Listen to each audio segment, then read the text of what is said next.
Hi, welcome to the Untitled Astrology Full Moon Forecast and Tarot Reading. This is for May 18th, 2019, a blue moon.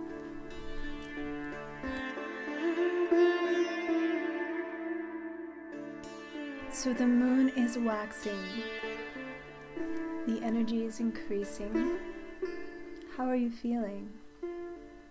The moon is waxing, and on May 18th at 2:11 p.m. Pacific time, the moon will have reached its completion point, the end of the Purnima Tithi, conjoin the sun and begin to wane again. So full moons are auspicious points in the cycle. They're extreme, sometimes a little weird, but the days leading up to the full moon are very packed full of energy, usually, enthusiasm, openness. So this full moon has a lot of good points to it. I'm going to go over some of it today, despite some of the other astrological influences that I'll also talk about. And then we'll end with the usual tarot reading. Before I get into it, remember, if you haven't already, should definitely subscribe to my channel. The button is right below. And if you're interested in a reading with me one-on-one, I do offer that, Vedic Astrology readings and tarot readings on my website. I'm also going to include a link below in the description window. So this full moon is special, according to some people, although this isn't Vedic astrology. They do call this a seasonal blue moon. It's kind of a very traditional way of judging what is a blue moon. Instead of maybe the one definition you may be familiar with, as a blue moon as being a month where there's 2 full moons. This is the 3rd full moon in a cycle, a quadrant, a seasonal quadrant, like spring equinox to solstice. If there are 4 full moons in one of these cycles, the 3rd of the 4, this particular full moon is falling in the definition of blue moon, which is a rare and special opportunity, they say. And once in a blue moon, we have this full moon actually in Anuradha Nakshatra. This is the Vedic lunar mansion that I speak about in all of my blogs. And Anuradha is a particularly auspicious nakshatra. It has a lot to do with determination, focus, one-pointed, unwavering courage, because it falls in the constellation of Scorpio, in sidereal Scorpio, this full moon. The moon can feel quite sensitive and volatile, reactive in sidereal Scorpio.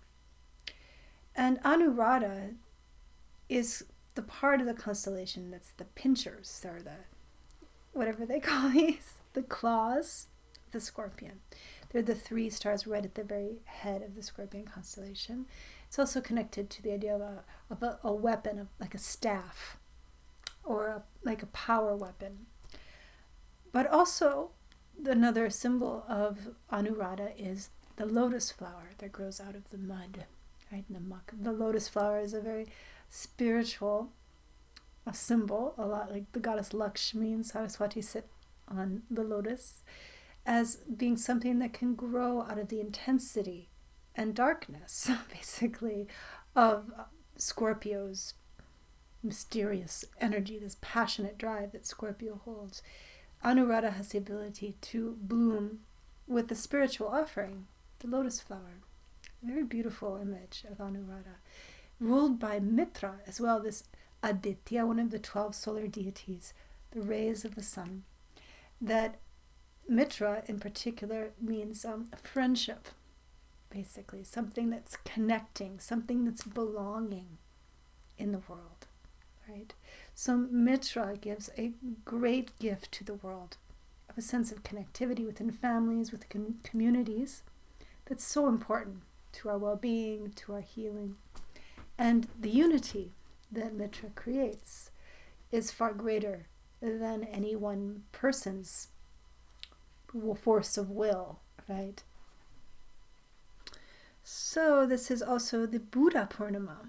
It's the month of Vaishaka every year. So it's also celebrated as the birthday of the Buddha in Buddhism. And this full moon is also very auspicious because it is in the same sign as Jupiter, which is retrograde now, the very generous, expansive, inspiring energy of Jupiter. And Jupiter is very bright because of his his retrograde movement. He's closer to us. And so it appears his apparent magnitude is brighter than normal. And it's going to continue to gain in strength, this light, into the month of June as well. So this is very auspicious to have this moon, this full moon, in the same sign as this powerful Jupiter this time. It's called a Kesari Yoga. That's one of the definitions. When Jupiter and moon come together, Kesari means lion. So there's something there like around the energy of protectiveness and ownership and belonging, in a sense, to this powerful Kesari Yoga. How do we connect with others? How do we create better situations for ourselves and our communities around us? So this is a powerful time, this full moon, for connecting, for creating a sense of unity with people. Figure out ways to connect in new ways, perhaps join a group, get into something you're interested in, and connect with others that are interested in this too. Particularly around issues like human welfare and the environment and all kinds of improvements that we can make in the world around us, because it's very much needed now. This time, especially coming up, we're heading into some very stressful weather, astrologically it looks like. Saturn and K2, as I've been talking about, have come together, and now since May 8th, they've been in the same nakshatra, in Purvashara. This Purvashara nakshatra is very vigorating, very, very discerning, very intense place, very close to the center of the galaxy as well. And these two forces, Saturn and K2, are going to be together for quite some time, through basically the rest of this year. And so Saturn being a lot about limitation and karma and work, and K2 being a lot about cutting off, surrender, and illusion shattering energy, basically. There's something quite powerful, there's something quite transformative right now. And if we are ready to let go of the past, it can be extremely liberating, but there can be also a lot of intolerance and maybe too much fundamentalist ideas of what's right and wrong, perhaps even. But if there are things that are really ready to change in your life, and you have the power to change it in a positive way, it can be an extremely liberating force right now. So, this time period is a time period not to be isolated. It's important in these months to connect with others and to get out there and see what you can do in the world by participating as much as possible. Also, Mercury in this time period, right around now, is heading into combustion, be fully combust on May 21st. So Mercury's direct aspect on this full moon is going to give it a kind of a unique flavor. There could be miscommunication, actually. There could be some confusion around ideas or how you're sharing your ideas. So just be mindful of miscommunications now and really stay open to new possibilities as Mercury moves through the combustion and regenerates into something new later on this month. Now, it's true, by June, Mercury will be traveling with Mars. Mercury's going to pass into Gemini, sidereal Gemini there with Mars. And they're all going to be converging with Rahu next month by mid-June. So we're looking at a very powerful lineup in June. A lot of transformation ahead. And so just a heads up on that. I'll be talking about that more in my next forecast. Don't miss it. Next new moon, I'm going to talk a lot about it. But for the time being, this is a powerful time really to kind of get the energy consolidated, you could say, make connections, set boundaries also for yourself, connect in with what's true for you. And remember also that you're not alone if you're feeling disconnected or lonely in this world.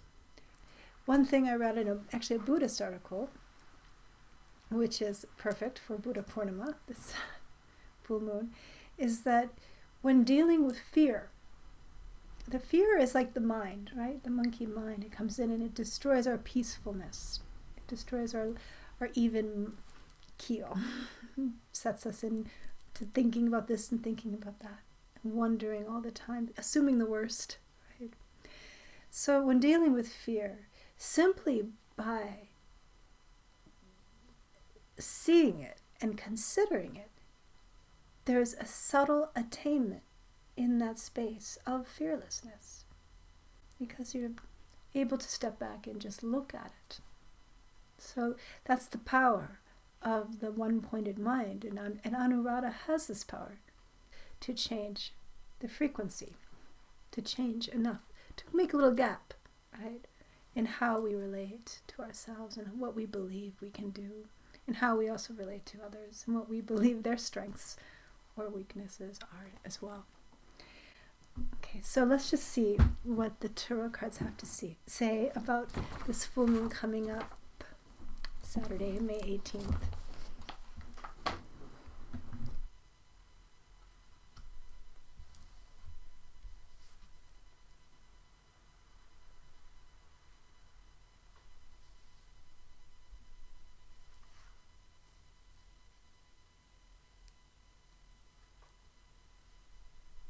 Okay, so the first card, the 8 of Cups.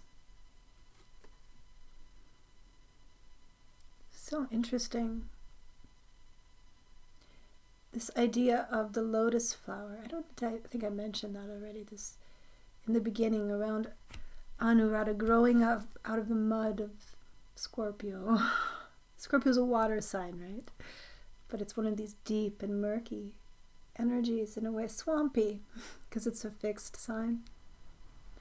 So the 8 also has something to do with what I was talking about with Saturn and K2.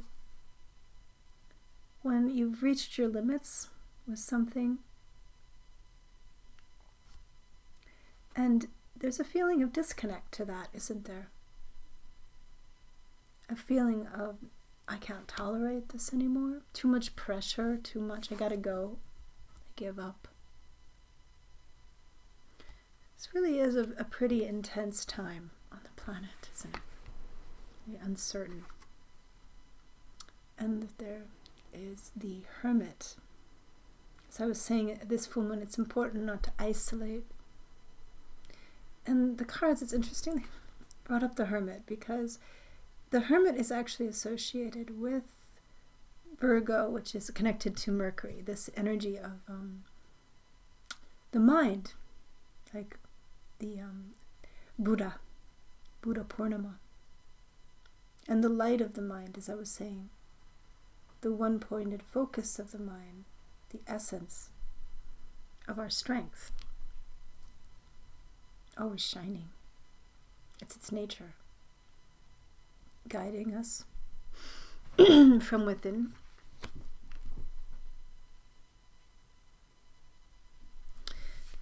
And then the 8, very fiery, very intense, almost like an electrical shock, right? This one, the 8, another 8, 2 8s, which are Saturn's numbers, by the way, too. The 8 here looks to me like this full moon has the ability to really break through stagnation, connecting to that energy, that light that comes from within.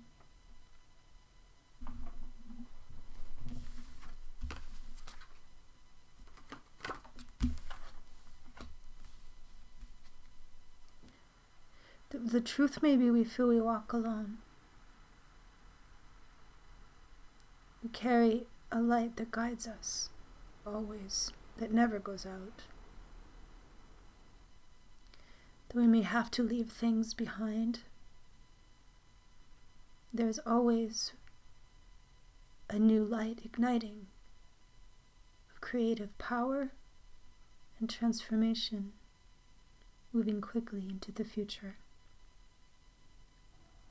Where do you belong? If it's not here or there,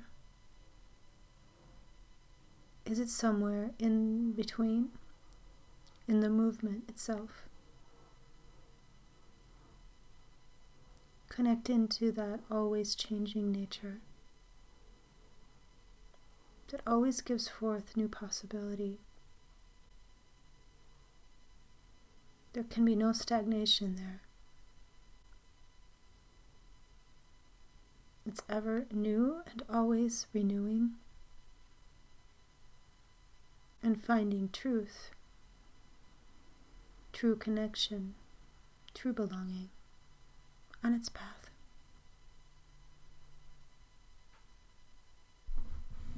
Okay. Wow, that's an interesting set of cards for this full moon. Be sure to subscribe to my YouTube channel. If you want to book a one-on-one reading with me, you can. Below, there's a link to do so, to book online with me by Skype, FaceTime, phone, whatever you'd like. Also, be sure to get on my newsletter. I write a blog, so there's a little synopsis.